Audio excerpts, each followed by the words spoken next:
Oke Infowers, balik lagi di channel ini. Nah, di video ini kita akan membahas fakta unik Singapura, mulai dari sejarahnya sampai dia menjadi negara yang maju. Ya, negara kecil dan mungil di antara dua negara yang big size dibanding ukurannya, namun si kecil ini punya kualitas tak main-main. Ibarat pepatah itu, kecil-kecil cabai rawit.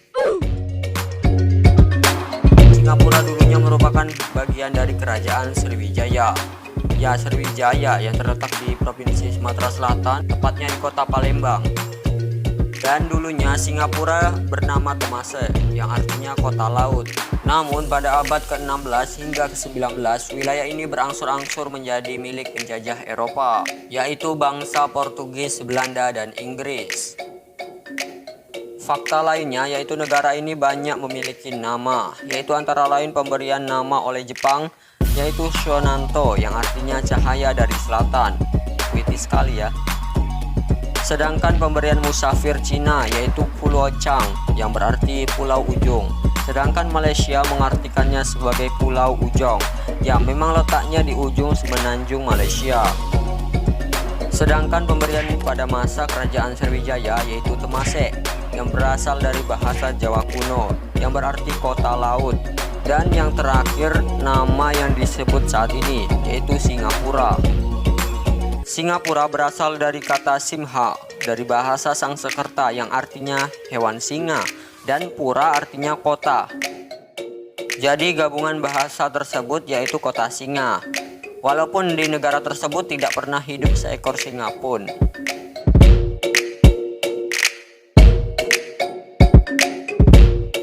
Selanjutnya, negara Singapura memperoleh kedaulatan pada tanggal 9 Agustus 1965. Negara ini luas wilayah daratannya bukannya berkurang malah bertambah. Singapura saat ini sedang melakukan proyek perluasan lahan. Ya, bisa disebut sebagai reklamasi. Dia melakukan perluasan lahan pulau utamanya dengan cara mengimpor pasir. Ya, meskipun sedikit aneh, itulah faktanya. Negara ini mengimpor pasir dari negara sekitarnya, yang salah satunya negeri tercinta ini. Siapa lagi kalau bukan Indonesia?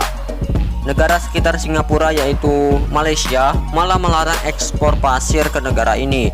Hal ini dikarenakan kesal jika tanah Malaysia digunakan untuk menambah ukuran negara lain yang lebih kaya dari negaranya. Boleh juga nih negeri jiran.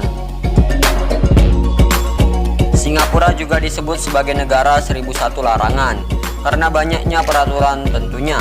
Salah satu contohnya yaitu tinggi bangunan tidak boleh melebihi 280 meter. Di sana ada bangunan yang tingginya ya pas-pasan 280 meter sesuai peraturan, yaitu United Overseas Bank Plaza One dan Republic Plaza. Selain itu ada peraturan yang aneh, yaitu usia 30 tahun ke atas wajib menikah.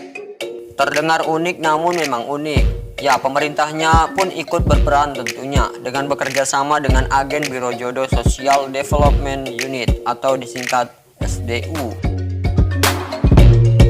Selain itu, negara ini mempunyai cukup banyak kelompok etnik, tapi tentunya tak sebanyak negara tercinta Indonesia dong. Negara kecil ini memiliki suku bangsa Tionghoa terbanyak di negaranya, yaitu sebanyak 74,3%. Kemudian bangsa Melayu sebanyak 13,3% dan India 9,1% serta 3,3% lainnya. Dari penjelasan di atas kalian pastinya telah mengetahui bahwa suku atau etnik yang menguasai negara ini adalah Cina Tionghoa.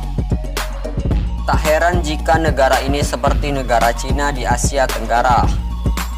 Mayoritas di negara Singapura banyak menganut agama Buddha, yaitu sebanyak 33,2%-nya beragama Buddha, 18,8%-nya beragama Kristen, 18,5%-nya tidak beragama atau ateis, 14,0% beragama Islam, 10%-nya beragama Taoisme dan agama rakyat, 5,0%-nya beragama Hindu, serta 0,6% lainnya. Negara kecil ini memiliki jumlah penduduk sebanyak 5.638.700 serta dengan kepadatan sebanyak 7.804 per kilometer persegi. Negara kecil yang sibuk ini memang menghasilkan perekonomian yang cukup besar, di mana negara yang memiliki lahan berkali-kali lipat pun sampai berhutang ke negara ini. Salah satunya Indonesia, negara kita ini menjadi penghutang negara tersebut. Hutang terbesar negara Indonesia berasal dari negara Singapura, di mana Bank Indonesia mencatat utang luar negeri Indonesia kuartal pertama 2019 tercatat sebanyak 64 miliar US dollar dengan kurs 14.300 rupiah. Maka total utang Indonesia terhadap Singapura hampir menyentuh angka 1 triliun rupiah. Wow, besar banget ya. Tidak hanya itu, Singapura ternyata menguasai jaringan telekomunikasi negara Indonesia. Seluruh komunikasi Indonesia disadap Singapura melalui Singtel atau Singapura Telecom, operator milik negara ini. Dilansir dari Kompasiana, hal ini dimungkinkan karena Singapura pemegang saham, yaitu sebanyak 35% dari saham Telkomsel.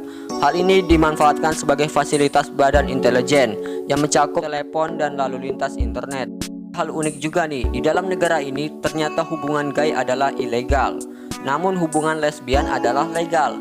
Ya, itu karena dalam peraturan perundang-undangan diatur bahwa gay dilarang, namun hubungan sesama jenis untuk perempuan tidak diatur. Apa bedanya ya? Di negeri ini orang-orang berjalan kaki dengan cepat, serta negara ini memiliki pelajar terbaik di bidang matematika. Semua yang berkaitan dengan suatu hal yang maju di negara ini mungkin dikarenakan dengan wilayah yang kecil tersebut mereka dituntut untuk memiliki ide dan sebagainya, mengingat yang bisa mereka lakukan terbatas karena ketersediaan wilayah. Ya, jadi yang diandalkan adalah otaknya.